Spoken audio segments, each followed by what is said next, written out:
Well, welcome everybody to TYMI 2020 and the master classes that are happening specifically for TMI. It's a special day for me because as a percussionist, I get to introduce a friend and literally a brother in Christ, whose name is Brad Rowland.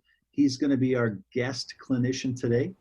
Brad calls Atlanta Temple home. That's where he goes to church. And he is a bandsman, a songster, and our praise band drummer.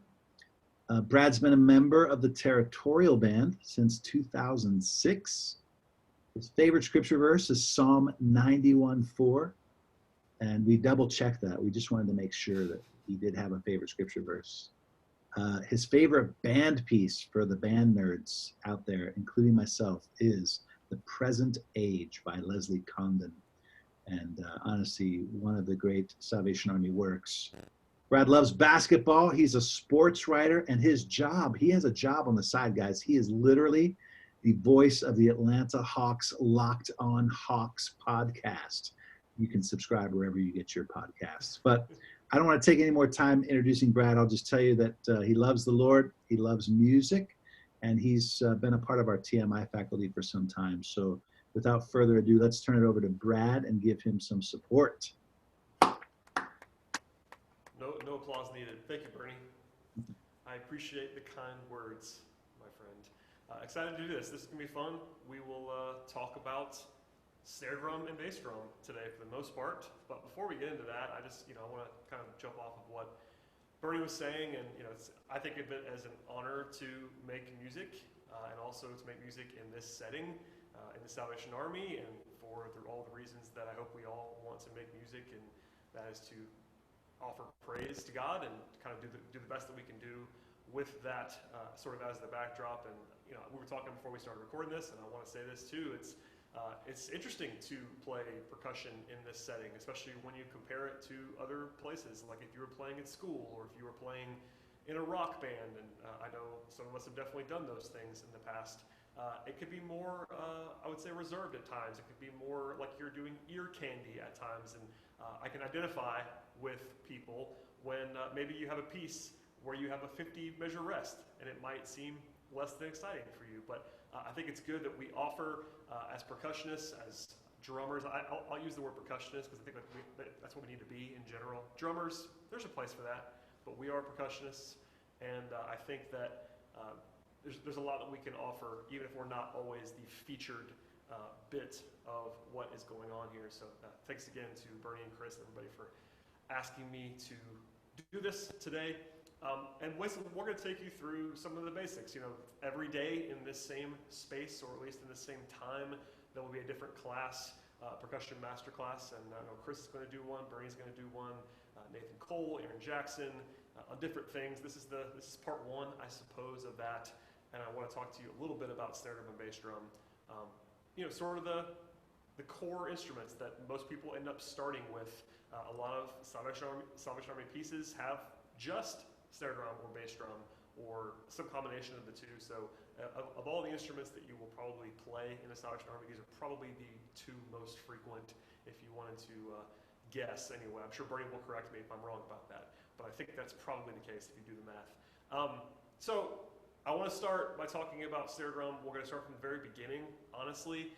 This might be repetitive, and I apologize if it is, but there are things that you need to make sure that you're doing to make sure that everything else works. Like you need to have your drum set up in the right place, you need to have your sticks in the right place in your hands, and you need to be able to use the right sticks, etc., etc. So hopefully this will help with all of that. You will see that I am standing here. I'll move to the side for a second to see where I am standing.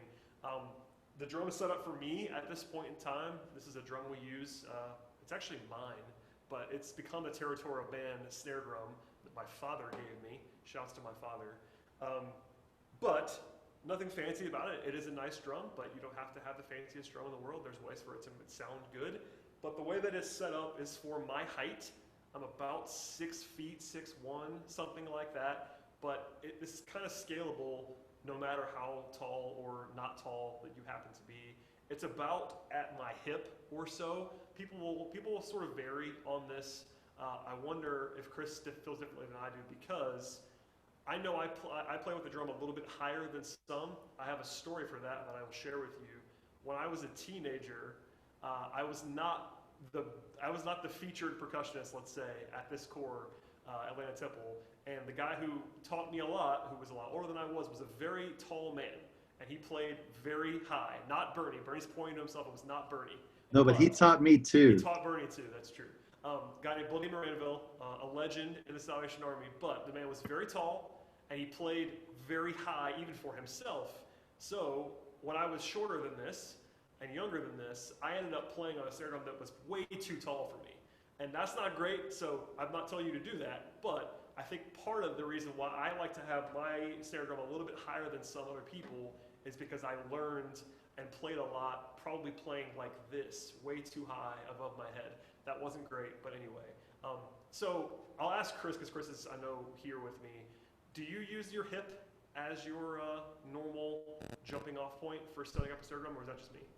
Yeah, I think the waist is kind of the starting place, and then from there, just a little bit of preference. As I get older, I do actually agree with Brad. Like, I prefer it a little bit higher. Part There's of that's just where your elbows less are, I feel distance like. for your hand to move and all that stuff. But Yeah, that's just part me. of that's, eventually, if you kind of just do this and see where your elbow breaks. If you're just kind of holding, it's just kind of natural for me to not have to put your arms down. People like to play low, and I understand that, but maybe you will be playing down. It's a little bit less comfortable. Maybe for us that play drum set, we're used to playing a little bit higher. I don't know what it is, but this is about where you would want it. It's around my waist, around my hip. That's a good place to have it. And also, we were joking about this earlier, having it face forward towards the middle of the band, if you're set up in the middle of the band, or sort of facing out, is probably a good idea. That way you can face your bandmaster if you're in a Salvation Army band setting. You want to be looking towards whoever you're trying to follow as a bandmaster or as a conductor, et cetera, et cetera. So you can see, because no matter what anybody might say or joke about us, we do read music, and we do need to be able to look at the music and look at someone who's conducting us. So facing out, and also having it generally pretty flat.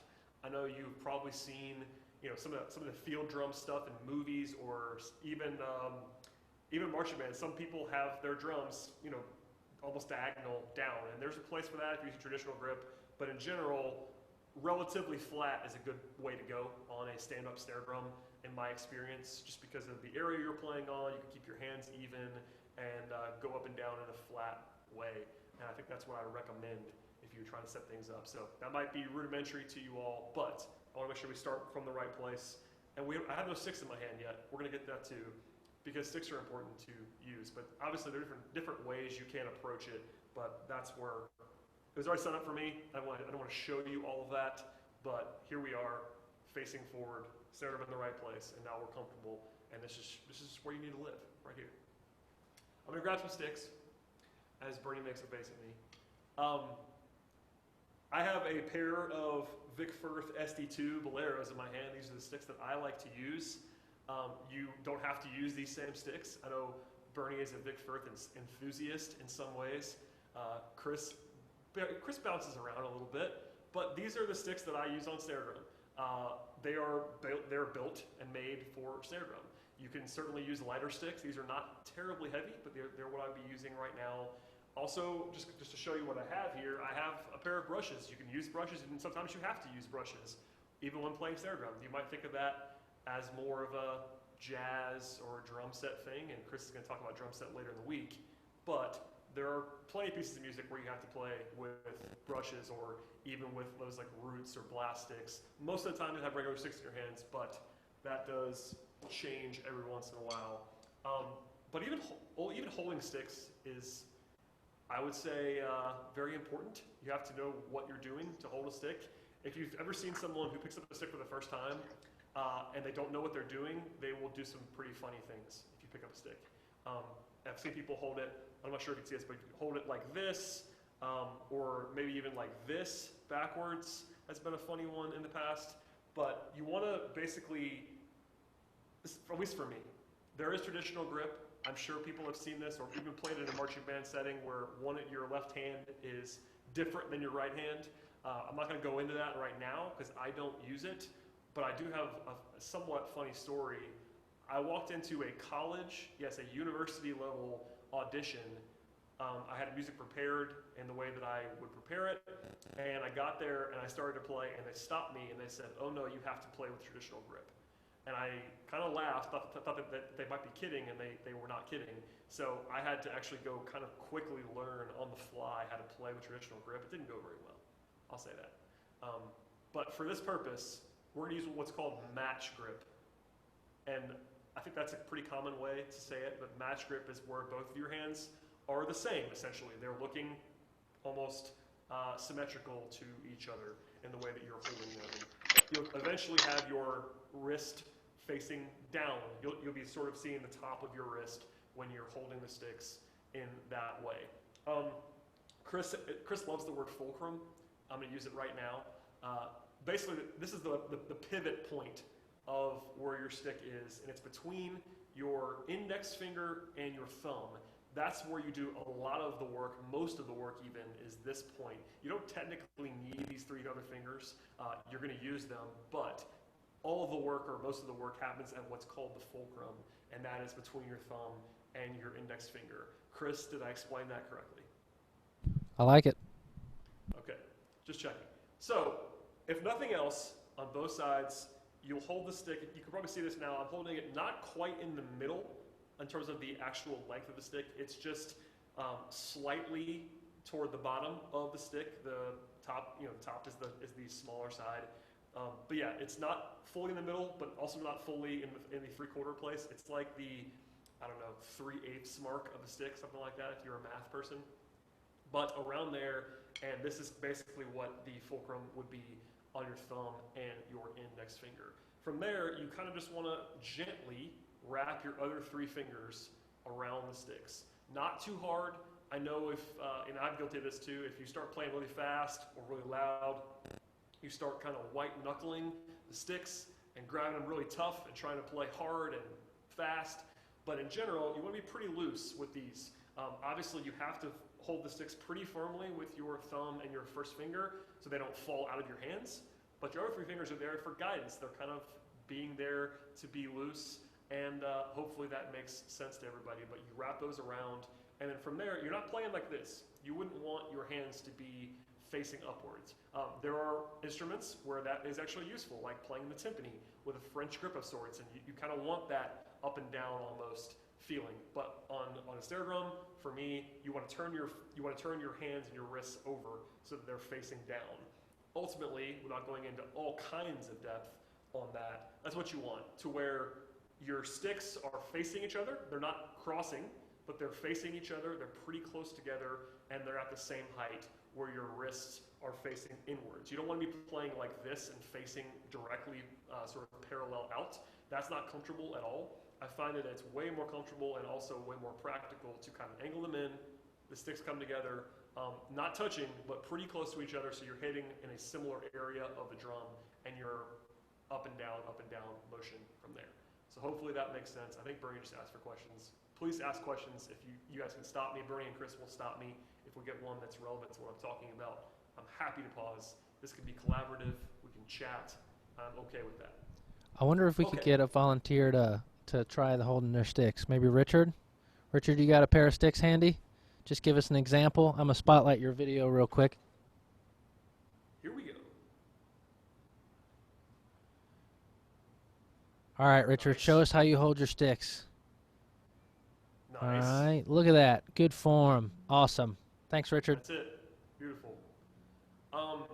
And yeah, I think one of the other misconceptions, and we'll talk about this now, once you're in place, I know I've seen plenty of rock and roll drummers that use their whole arm to play sometimes, and it can look kind of cool, especially if you're doing like some fancy sticking kind of things. But most of the work, if not all of the work that you're doing, is done by your wrist. It's not your whole arm. You don't have to do this. You don't have to even just do your forearm.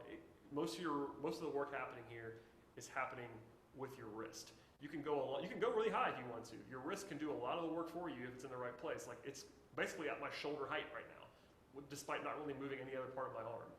You can get a lot of height if you want to, or not a lot of height if you want to.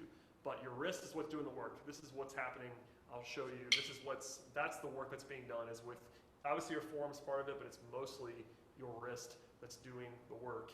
And you want to essentially try to replicate the same motion with both of your hands. I am right-handed, and no matter how hard I try, my right hand is better than my left hand. It's just the way that life works. Some of you are ambidextrous, maybe, and I envy you because it's much easier potentially for you if that's the case. But I guess maybe 50 years from now, if I just worked on my left hand forever, it might be better than my right hand. But my right hand is still better than my left hand, and I trust it more. I'm just right-handed. That's the way it works. But you want to try the best you possibly can to make it even. So I'm going to play it might be loud. I'm going to play, not very loudly, but just so you guys can see and maybe hear, and hopefully Chris won't have his ears blown off by this. But what you want to do is basically have the sticks at the same height, and you're going down and back up. That's one full stroke for me, is down and back up. You don't want to leave a stick on the head of the drum. It's going to sound funny because it might double hit, but you don't want to go too high, you don't want to go too low. One full stroke is down and back up. As you can see my right hand do it now. I'll do it a little bit higher just so you guys can see it bouncing back up. Down and back up is a full stroke on either side. Same with my left hand. You want to go down and back up. That's one full thing. And it should be the same height every time. Obviously, if you're playing loud, you can't go really, really close to the drum and not pick it up very loudly, very high, because it'd be very hard to play loud if you couldn't lift your stick up any more than you already are. But if you're playing softly, you would be, in general, tighter to the drum, because you don't want to have as much force coming down. You want to be a little bit tighter down here. So that's obviously a little bit softer, or if I want it a little bit higher, just by nature of where my sticks are starting, I'm not trying to play any louder there, but because of where my stick is starting, it's going to be a little bit louder. If I did it up here, I won't do that, but if I did it up there and tried to actually go back to where I was, it's going to be pretty loud, because there's a lot of momentum going down with the stick. But in general, stick height is a thing that can be overstated, I would imagine, but I think it's really important that you try to match. If you're practicing, especially early on, trying to make sure that even if you're reading music and playing, you want to make sure that you're consistent with the same thing. A cheating way to do this is if you want to practice, you can even use your own hand and just maybe touch it. Not all the way, you don't want to smack into your hand because that doesn't do you any good to tell you when it's going to stop. It's a good way though to stop yourself from lifting up your hand. So if you're practicing your left hand, for instance, your less comfortable hand if you're me, or if Chris is left-handed, he would go right-handed if you wanted to practice his less comfortable hand. But that's a cheating way and a good way, I think, sometimes to remind yourself to not go too high, is to put your hand there. You don't want to, again, smack into your hand too much, but it's a good place to do that. But in general, you want to make it as even as possible. You don't want to do this. See how it sounds kind of funny? I don't know how the audio is. I assume that sounds a little bit funny to you, and it's not even. If your hands are different heights, this hand is going to be softer than this hand.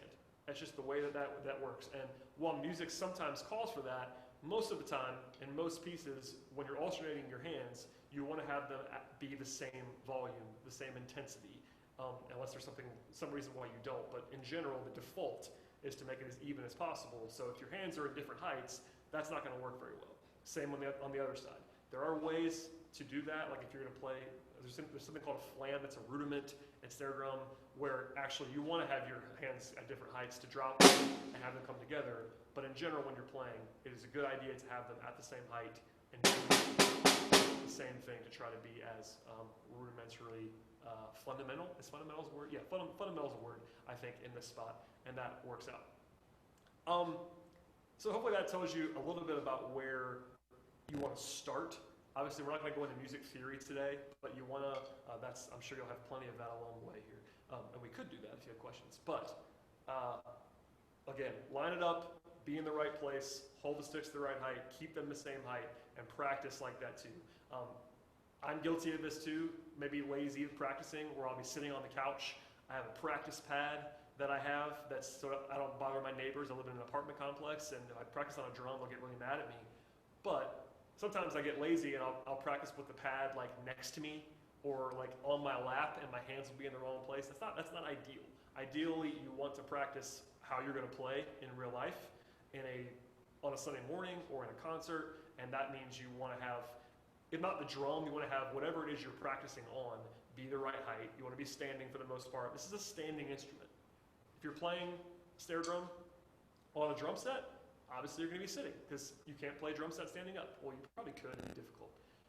But if you can, if you have the instruments, if you have the room, you ideally want to be standing up to play stand-up snare drum. There are reasons why you wouldn't, but if you have enough people, if you have somebody with you that's playing other instruments, I like to stand up and play snare drum, and I feel the same way about a lot of other things. I've said a lot already. Hopefully I'm not saying too much too quickly. I have a tendency to talk very fast that I'm trying to fight against right now. There we go. Brad, Yeah, I'm trying to, yes, Chris. could we talk a little bit about dynamics or perhaps like Yeah. a couple different tones Absolutely. and how you approach getting all that stuff? Absolutely. So that's a good thing to go to. Obviously, there are, by default on a snare drum, there are two very distinctive differences. The snare drum can be on in the traditional way where it's popping, like it was on before, where it has that crisp sound. That's a very distinctive snare drum sound. You also could have it be off, and a lot of composers will write snare drum off, and it sounds very different. It sounds like this. Now they're not all going to sound that way. This drum is tuned pretty high, pretty tight, and I like it that way. But that's my personal preference. Some people don't agree with that, which I totally understand. It's a lot of this stuff about sound, especially, is personal preference about what you want to hear and where you want to hear it and what the music calls for, etc. But that's the two most distinctive things, is on versus off. But even in an on scenario, if you're playing near the middle of the drum, it's going to be more crisp and probably a little bit louder. In general, I never want to play directly in the middle of the drum. Sometimes I will if I get lazy or do something else, I might end up playing there, but I'm trying not to play in the middle. I am someone who tries to play about halfway between the middle and the top.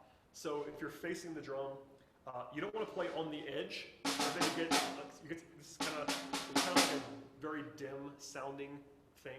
If you play all the way to the edge, if you play in the middle, it can kind of take away the tone. You might just have that smack, and maybe you want that, but in general, you want to have a little bit more of the tone of the drums. I like to play somewhere in the middle of those two things, about 3/4, maybe even 4/5 off the drum. In the middle, that's how I play. And even you can spin the drum around a little bit if you want to have different sounds. This one is more it's a pretty straight ahead drum, but sometimes, especially if you wanted it to, you could tune it to where different areas of drums sound different. I wouldn't recommend that necessarily, but you could. And also you have the rim. The rim is also quite useful. Composers write for the rim and for rim shots. So if I turn it off and you just hit the rim has a sound to it. It kind of cuts through. It's not that appealing, but there are sometimes when you want that sound in a piece of music where you might actually play on the rim of the drum. Then you have a rim shot, which is a much more famous thing that people have said. And in general, there's two ways to do that. You can cheat.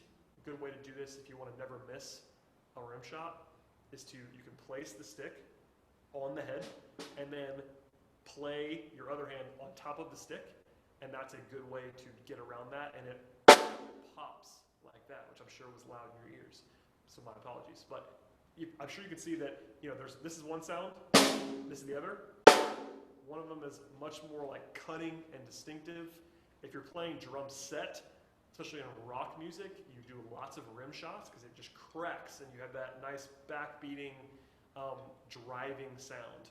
You don't do that a lot on snare drum, but sometimes you might want to do that. And there's also a way to do it where you basically want to come in contact with the drum and the head at the same time. And I can't do it right now, but without swinging and missing. But rim shots near the rim.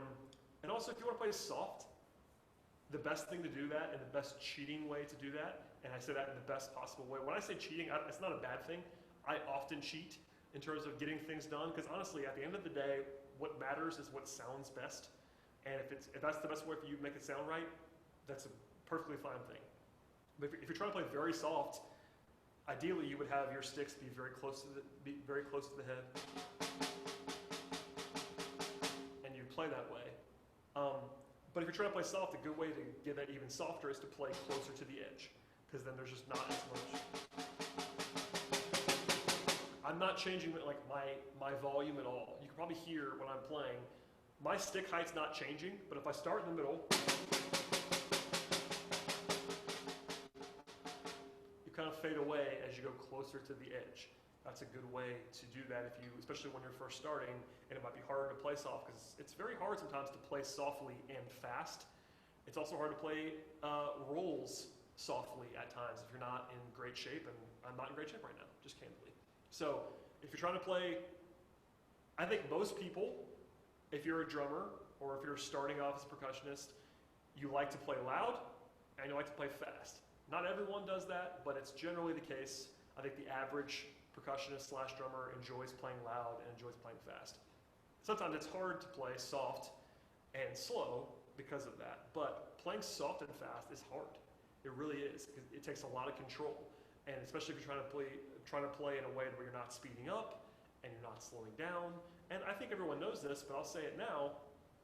When you're tasked with being a percussionist in any group, you're often there to give time and to give tempo.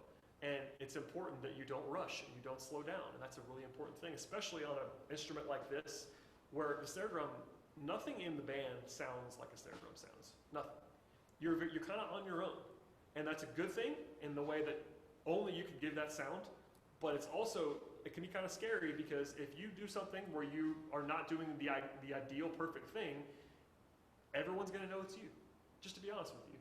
There's a little bit of pressure there. It's good pressure, but it's kind of nothing like a snare drum.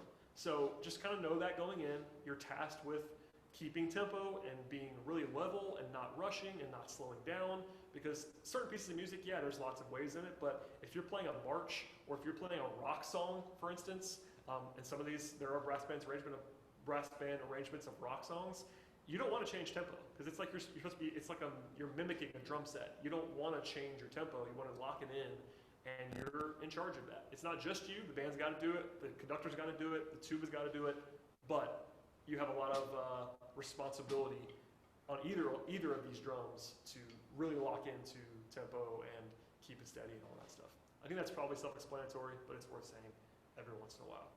I'm trying to think of other tone things that I can do. I don't even know. Chris, do you know? I think you touched on the main ones for sure. The other thing I was going to bring up is, now this is something Brad used to teach me, and still kind of does in many ways in life, but one of the things that he used to really stress is when you're not playing the snare drum, to turn that snare off. And can you just kind of go into that just a little bit and why that's important and how, yeah. Yeah, I'll actually demonstrate. So it's on right now, and nothing's happening in this room other than me. So there's no background noise. If you were to walk in here, though, and play a tuba, the snare drum would start to make that rattly sound that I'm sure you've all heard somewhere, and it's a dead giveaway that the snare drum is on. I've been in church services where it's been left on by someone, and it's just this piercing sound that I can't get out of my head. I'll demonstrate now. I'm gonna play the bass drum, so shield your ears a little bit, but you'll probably be able to hear the snare drum ring a little bit when I do this, because the bass drum is a very low sound. I'm just gonna play a long note on the bass drum. You'll be able to hear the ring of the snare drum. Oh, not loud enough. You hear that? I don't know if you can hear that or not, but it is rattling. That's what you don't want. So when you're not playing, it can be a distraction. And the last thing, this is something Bernie is big into getting in my head as a way to think about this, is the last thing that you want to be, not only as a percussionist, but as a Salvationist musician or as a Christian musician in general, is a distraction to worship. You want to add to it. You want to be part of it, but you don't want to distract anyone from worship under any circumstances. That's a big thing, is that you're participating in worship as well. All the music that we play in the Salvation Army is about worship, and it's about praise and all of that, and fellowship and everything else. But what you don't want to do is take away from that for somebody else. And if you are, this is a very small thing in the grand scheme of leaving a snare drum on, but if you were to do that, and there's a really loud organ playing or a piano or something else, and it's just rattling, it can be a distracting sound. So get in the habit, again, broadly, not the biggest thing in the world, but it is important, Now for me, I'm almost more over the top about it than I should be. I turn the snare drum off all the time. As soon as I'm done playing anything, if I have one bar rest in the middle of a piece, I flick it off. And that might even be too much. But I try, it's very much in my head to turn it off when you're not playing. If you have a long rest, just flick it off. I know some of the snare drums that I've played on have very loud on-off switches, is the best way to put it for this purposes. That can be kind of annoying too if you have a really loud switch. Like that, it does make a noise when I turn it on, but if you have a long break or if you're walking your way for the day, if you're done playing, turn the snare drum off. It's kind of a little thing, but it also is good for the drum to not just be on all the time. It's good for the snares themselves on the bottom to not be up all the time and being used, and you get rid of that nasty little rattling sound. Hopefully that makes sense. Hey, for me, Brad, just since we're talking about tone in particular, but just show them the difference between what they might play at school with an open sound and then like our concert sound. You talking about roll? Yeah, rolls? particularly rolls. Yeah, so this is a good point.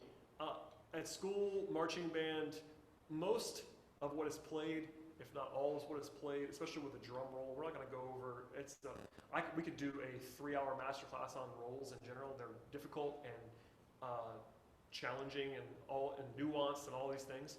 But it's pretty distinctive if you watch a drum line somewhere. Every time they do a roll, it's very open. They're sort of double bouncing on both sides, and you can hear every stroke. Like that's technically I'm playing a roll in some ways, and that I'm probably over exaggerating, but you can hear every stroke I'm making on the drum. It's you got that double that's open. So in a school setting, a lot of the writing, a lot of the pieces are written to have that sort of sound. And again, I'm over exaggerating it a little bit so you can hear it via Zoom, but it's that really open roll. It's still a roll, but it's designed to be that way. In a concert setting like ours or in the Salvation Army, you want to be a little bit more closed, and it's written that way in the music as well, but basically you don't want to have every stroke heard. It's more of a buzz roll because it sounds like a buzz. You're talking about... You could sort of hear me. I'm not playing the best possible way there. You could sort of hear the strokes in there, but ultimately it should sound, and this is something I've stolen from my friends, but it should sound like running water. It should sound like someone is just literally pouring water, and it's... You shouldn't be able to hear, ideally, you shouldn't be able to hear every stroke in a buzz roll. It should sound really like one continuous thing. Now that's extremely difficult to do, and you have to be really practiced and really in shape to get your buzz roll to be that way. I am not that way at the moment. I'm not in as good of shape as I should be in, but ultimately that's the difference, is that one kind of roll, that closed, that buzz roll that we really want to use in the Salvation Army to kind of accompany the music that we're trying to play is really closed off and should be really smooth. Whereas in a more of a more of a marching band or a school setting, it might be much more open, and that kind of allows for lots of bouncing and if you want to do stick tricks and that kind of stuff in marching band.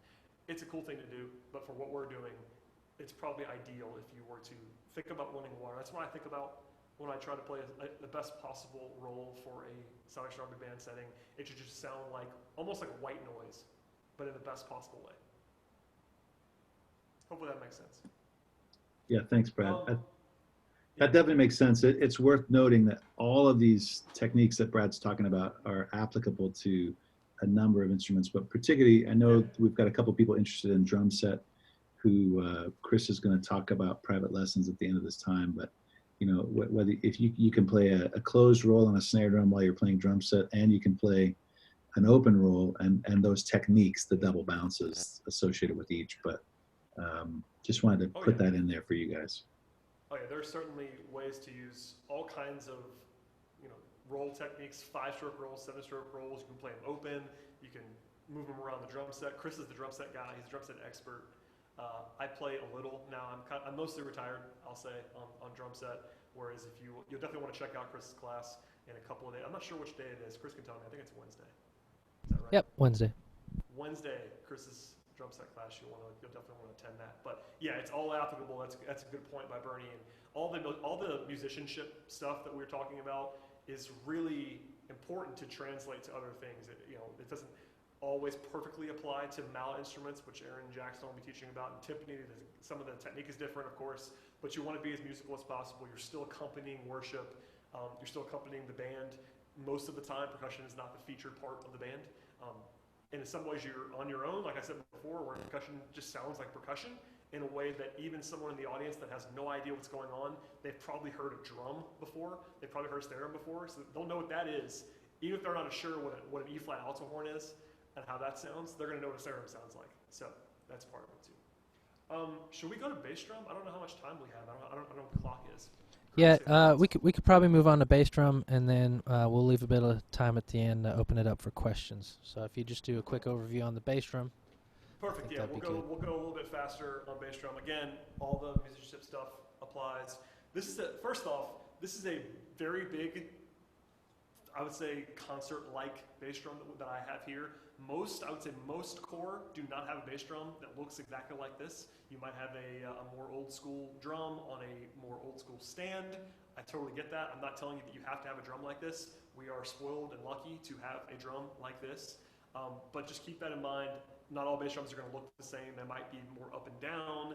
They may not, they may not be exactly like this. But this is what I have in front of me. So there you go. Also, I have this towel, which might look funny to you.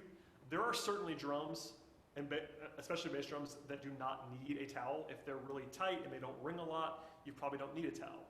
But this drum is huge. And if I don't have a towel on it, I'll do an example for you. If I just hit this drum, there's nothing on it now to stop it. It will ring and still ring. It's still ringing and still ringing. And I didn't even play it loud. That was a pretty soft strike by me, and it rang for a long time. Now, sometimes you want that. Sometimes you want that, for sure. But if you don't want that, our territorial music secretary, Nick Simmons-Smith, famously does not really enjoy a ringing bass drum. He'll tell you that. He made a joke to me earlier about this today. He likes a very dead, almost drum set-like bass drum. If you're on a drum set, Chris is sitting on one right now. If he were to hit the bass drum right now where he's sitting, it's just going to make a thud. It just makes a thud. It doesn't actually ring much. You can make it where it rings more, for sure, but that sound that you're hearing in your head is probably what you're thinking. It's more like it's muffled or something like that. If you have a towel on here, if I play the same thing I just did, it doesn't ring as much. It just kind of dies. Now, it's about whatever music you're playing, but that's the utility of having this, and that's why it's there. I think it's really important if you have a drum that rings as much as this one to have a towel, just to make sure that you have something to stop it. If you don't have a towel, you can also use your arm or your hand or your knee. That's the bass drum that I learned on was a much more older, traditional, up and down on a stand bass drum, and it was a lot of me raising up my knee to hold it on the head of the drum. And this may not seem comfortable, because it's not that comfortable, but you'll get used to it. But if you just put your knee on it, it rings a little bit, but not as much. You can, if you want to use more than one thing, you could use your forearm and your knee, now it's pretty dead again. So if you don't have a towel, or if that's not practical for you, there are ways to use your whole body. Also, you can almost hug the drum, which you might not be able to see, but I can put my left hand on the other side of the drum and hold it. If I start playing it, that also, I won't play with the towel, but you can sort of, this drum's huge, but you can sort of muffle it more by putting my left hand on the other side of the drum. That's a good thing to do for a march in particular, which the Salvation Army is famous for marches. If you're doing a march, what you don't want is a bunch of like just flowing sound like that. That's not what you want. You want to have it be short. It's written usually as either quarter notes or eighth notes with an eighth rest, and you want to make it as short as possible. Anyway, that's why that's there. That's what the drum is. I do want to just say quickly, and this is more of a basic thing, but similar. You still have the same fulcrum. This is obviously much bigger, heavier mallet than a drumstick would be, but similar in the way that you're using it. Obviously, you're playing, and the way this is set up, I'm playing sideways instead of up and down.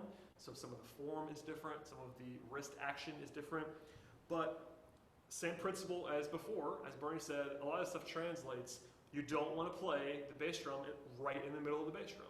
That's something that I said about Snare drum. It still applies here. You want to get the truest sound. If you hit it in the middle, there's kind of a dead spot right in the middle of the drum.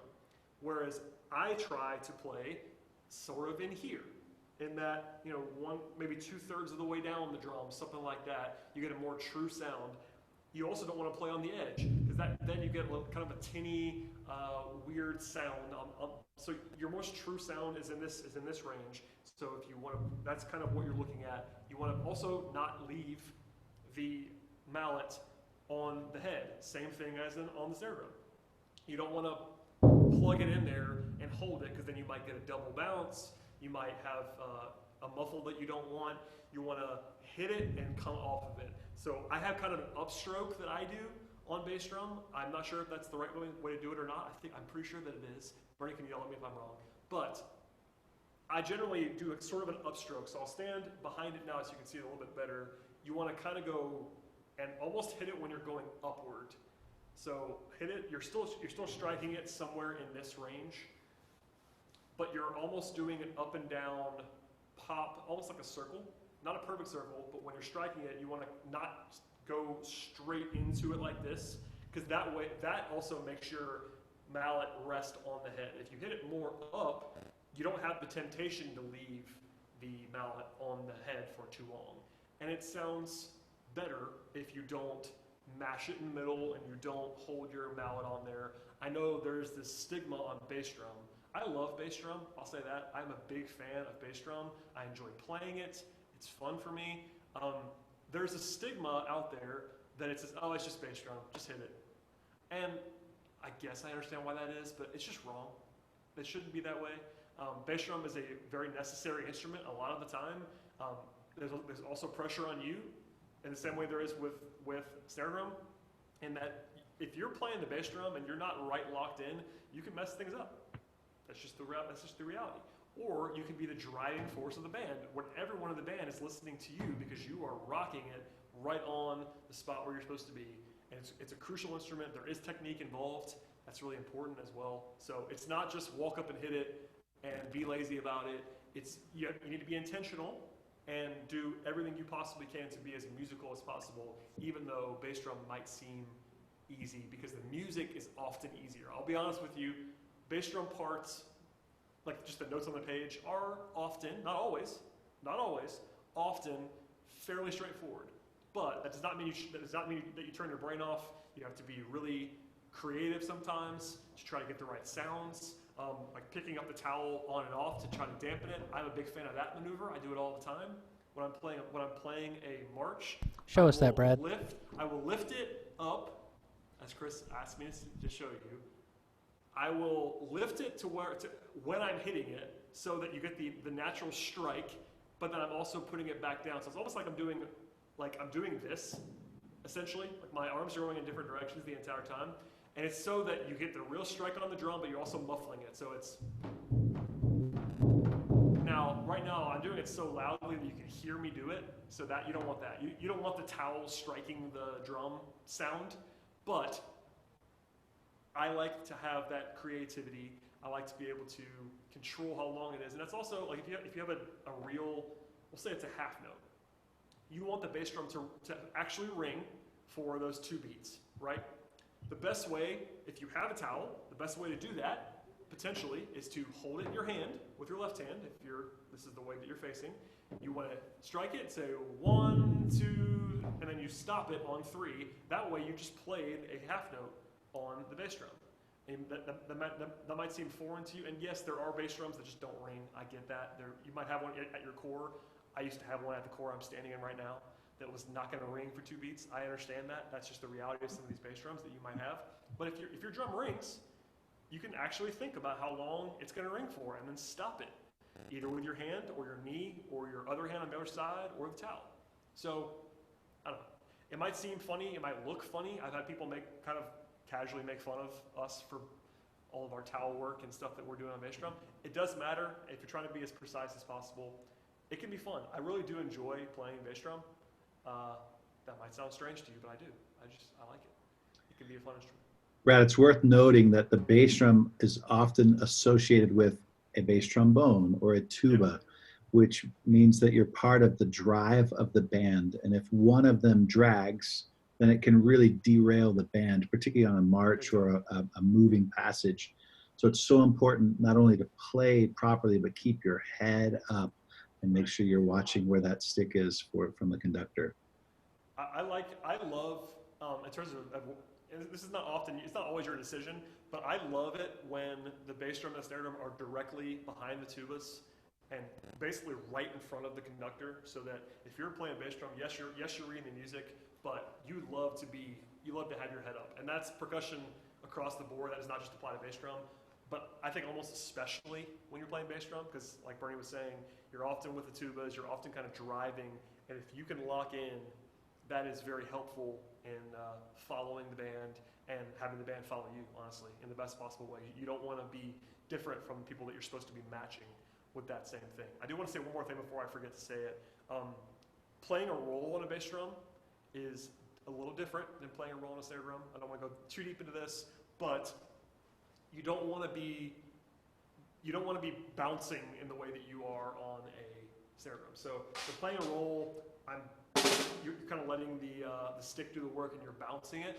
On a bass drum and also on a timpani, you're not bouncing you're not doing this where you're pressing it into the head. You're more letting the drum do the work for you. And I only have one stick, so that's why I'm not showing you in more depth. But you're more just doing alternating two-hand like single strokes and keeping the object is to have people listening out there somewhere in the congregation or in the audience if you're playing a concert, to have them not hear the strokes and just hear this wall of sound.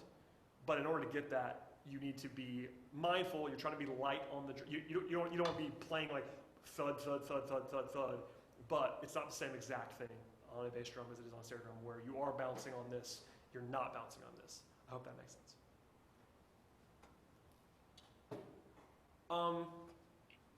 Yeah, do we have questions or anything? Chris? Let's open it up. Anybody out there watching got a question for Brad? And I can't see them, so you're going to have to tell me. We have to be careful. There are some guests here.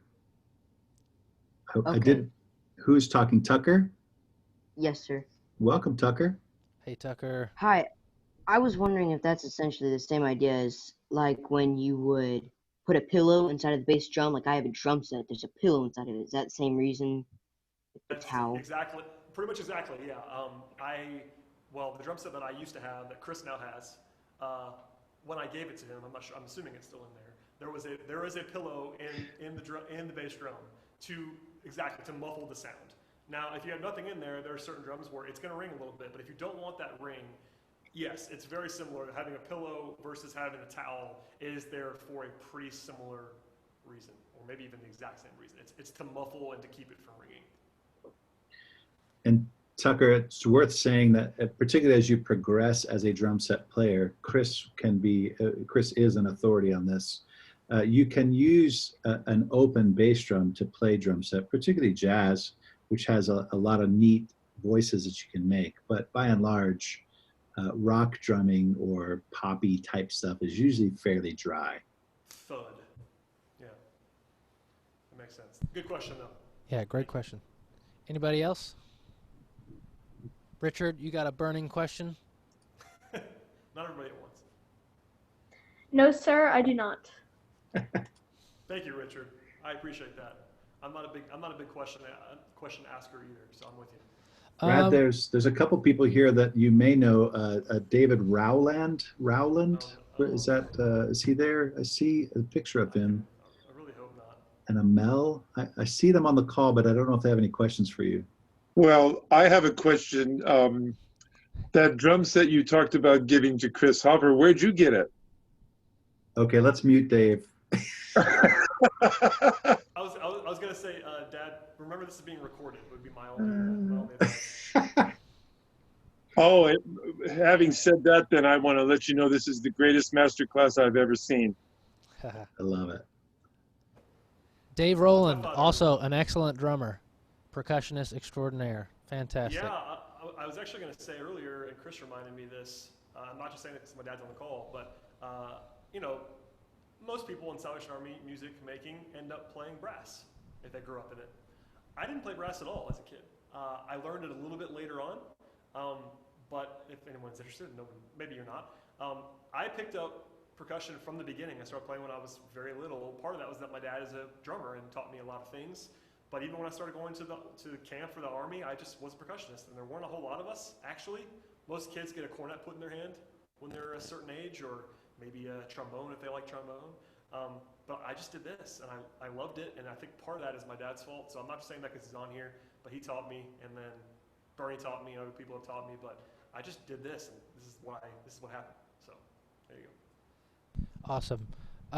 Brad, tell me a little bit how music has shaped you as a person, or yeah, go on. I love music. I grew up in a very musical household. My parents are both musical people. My dad has been a professional level musician my entire life, and that probably instilled quite a bit in me. My mom will sing and whistle and do all kinds of things. My mom used to say that a singing child was a happy child, and that's generally our family motto with music is a kind of a big deal. And that, I agree with that. It's just kind of ingrained in me, and I hear things and I see things and I think of things very musically.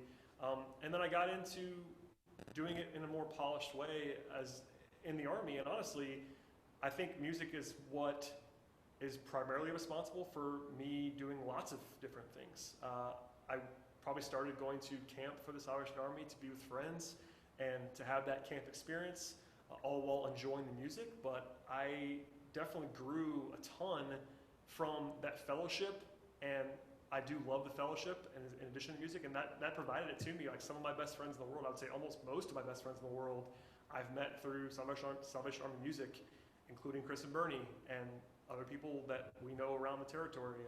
My best friend, Daryl Crossland, is a D&D in Florida, and we met at Camp Grandview, the conservatory. So all of that, it just kind of opened tons of doors for me, and I still love music. As Bernie said at the very beginning, I'm still playing in the territorial band. I've been in that for way too long at this point.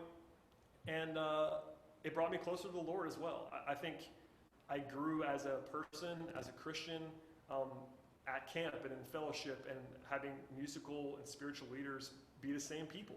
Daniel Meeks is the DMD in Georgia, and he taught me a lot about life and about Jesus and about music, and brought that fellowship out of me in a big way. So I think music is kind of the gateway to lots of different things between friendship and my relationship with Jesus and growing as a person. I think it kind of saved me in a lot of ways. I had lots of friends in high school that, lots of friends in high school that I was friends with, and I played basketball, and I was an athlete, and that kind of faded. Like if I had faded away from the Army and from music and from the Lord, that could have been not great.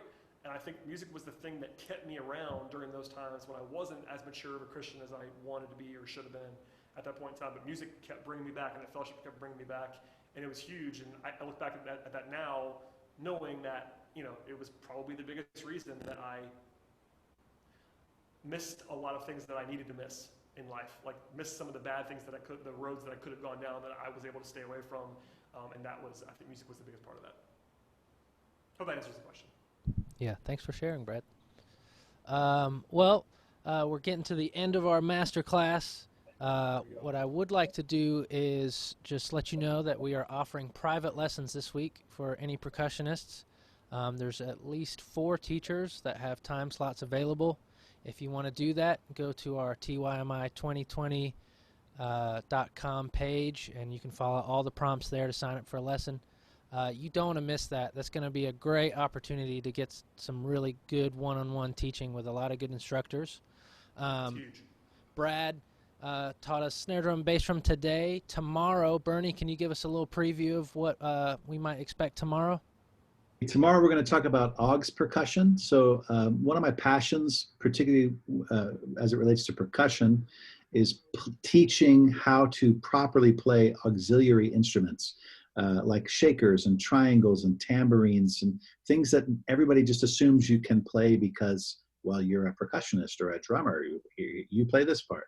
But no one ever actually shows you how to play them. So we're going to talk about that. There's crash cymbals.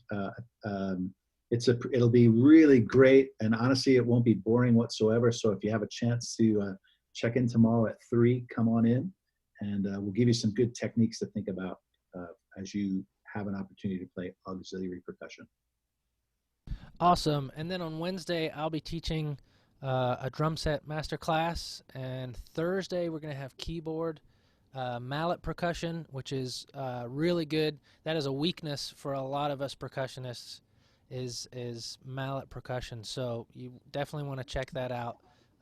Aaron Jackson will be teaching that. And then on Friday, we've got Nathan Cole teaching us all things timpani again. So we got some great stuff planned for the rest of the week. Thank you for joining us today. Check out all the other great master classes. Again, at the end of the day, each day, we're going to be uploading these master classes to our YouTube page, and that is USS Music and Arts 1. All right? So check that stuff out if you want to go back and review some of the stuff we've been talking. Bernie, if you could just close us in prayer, I think we'll just end that way and go on with our day. Ken, Lord, thank you so much for the opportunity we have to just make music for you. We pray that you will continue raising up an army of musicians and music leaders and people that can be used for great evangelical purposes. We exist to praise you, and we hope that you would be pleased with our offering. We thank you for Brad and all of the people who participated in bringing him up and raising him right, and just pray that you will continue to bless him and his ministry, and ask that you keep us safe as we still have more opportunities today and this week to participate in this new experience. We ask these things in Jesus' name. Amen. Amen. Amen. Take care, everyone. See you tomorrow, 3 p.m.